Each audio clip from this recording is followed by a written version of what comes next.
বাচ্চারা মারা যাচ্ছে। আমাদের আমাদের রিট ফাইল করার বিষয়টা কি, যে বাচ্চাদের ক্ষতিটা কতটুকু কমায় আনা যায়।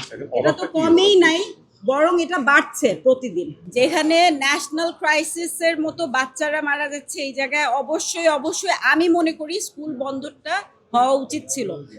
এই যে WHO রিসেন্টলি একটা প্রতিবেদন ছাপিয়েছে, যেখানে বলছে WHO অফিসিয়ালি অ্যাসেস করেছে যে বাংলাদেশে এখন right now high national risk. এই টিকাদান কর্মসূচির কারণে যে যে পরিমাণ বাড়ছে আমাদের হাম, প্রতিদিন দেখা যাচ্ছে 10-12 জন করে মারা যাচ্ছে।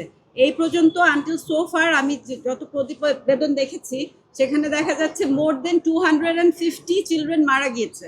তো এইটা নিয়ে আমি কালকে, আমাদের অর্ডার ছিল, অর্ডারের জন্য রেখেছিল, রাষ্ট্রপক্ষ অনেক বিরোধিতা করেছে। রাষ্ট্রপক্ষের বক্তব্য ছিল যে ইনভেস্টিগেশন কমিটি গঠন করা হয়েছে। 72 ঘন্টা ময়েশ্চার লক সমৃদ্ধ লিলি বডি ওয়াশ, শিয়া বাটারের গুডনেস স্কিন রিপেয়ার করে রাখে সফট ও গ্লোয়িং।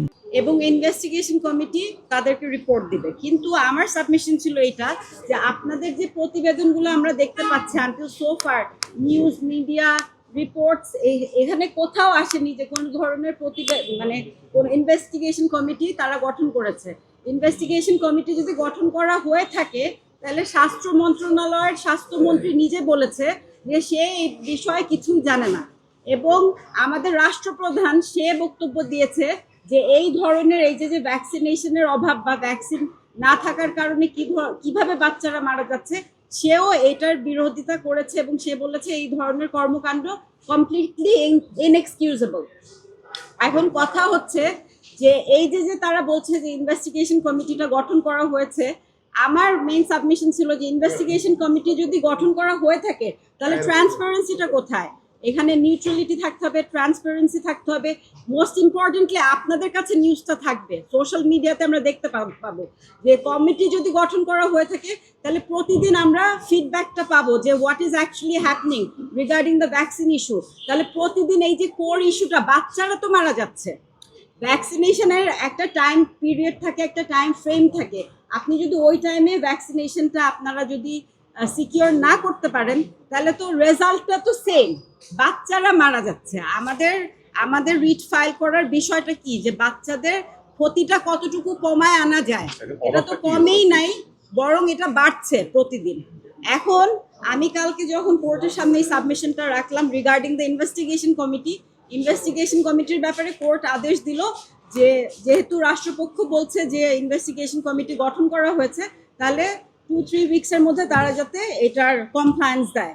এবং আরেকটা আমাদের অর্ডার দিয়েছে যে ভ্যাকসিন প্রক্রিয়াটা যাতে চলমান থাকে এবং পরিপূর্ণভাবে সমস্ত শিশু যাতে ভ্যাকসিনেশনটা পায়।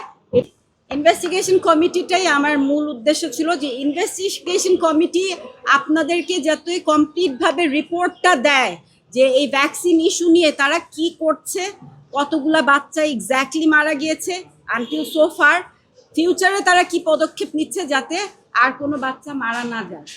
টিকাদান কর্মসূচি বন্ধ ছিল, এটা তো আমরা সবাই জানি যে 1.5 বছর কোনো ধরনের টিকাদান কর্মসূচি হয়নি।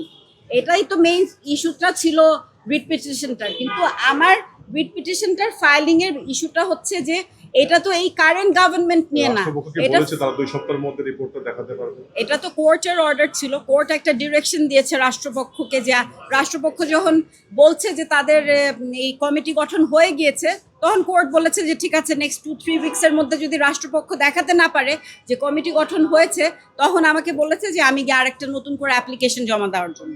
এটা ছিল আমার সাথে রাষ্ট্রপক্ষের বিষয়। আর আমার যে ইস্যুটা হচ্ছে যে টিকাদান কর্মসূচি গত 1.5 বছর যে দেওয়া হয়নি, এইটা নিয়ে আমার রিট পিটিশনটা মূলত ছিল যে 1.5 বছর কেন একটা স্টেটে এত বড় নেগলিজেন্স, যে টিকাদান মানে টিকা আসেনি, ভ্যাকসিনেশনের এত মানে বন্ধ ছিল, কিন্তু রাষ্ট্রপক্ষ এমনভাবে রিয়্যাক্ট করছে যে অ্যাজ ইফ এটা এই সরকারের সাথে যুদ্ধটা, লড়াইটা তো সেটা না, লড়াইটা হচ্ছে বাচ্চাদের লাইফের সিকিউরিটি দিতে হবে, সেইটা সিকিউরিটি দিতে পারছে না। ভ্যাকসিনেশন বিগত আমলের যে ভ্যাকসিনেশনের নেগলিজেন্স ছিল, ওইটার জন্য এখন ইম্প্যাক্টটা হচ্ছে। তো আমার ইস্যুটা ছিল বিগত 15 মাস থেকে 18 মাস যে ভ্যাকসিনেশন কমপ্লিটলি আসে নাই, এইটা নিয়ে আমার ইস্যুটা ছিল। রুলটা হচ্ছে যে কেন অবৈধ ঘোষণা করা হবে না, যে ভ্যাকসিনেশন নিয়ে যে নেগলিজেন্সটা হচ্ছে এটা কেন অবৈধ ঘোষণা করা হবে না, এটা ছিল রুলটা। ডিরেকশন দিয়েছে যে রাষ্ট্রপক্ষকে বলেছে যে তারা যাতে কমপ্লাই করে, যে ইনভেস্টিগেশন কমিটি গঠন করা হয়েছে এবং তারা কি প্রক্রিয়া ইনভেস্টিগেশন কমিটি গঠন করেছে।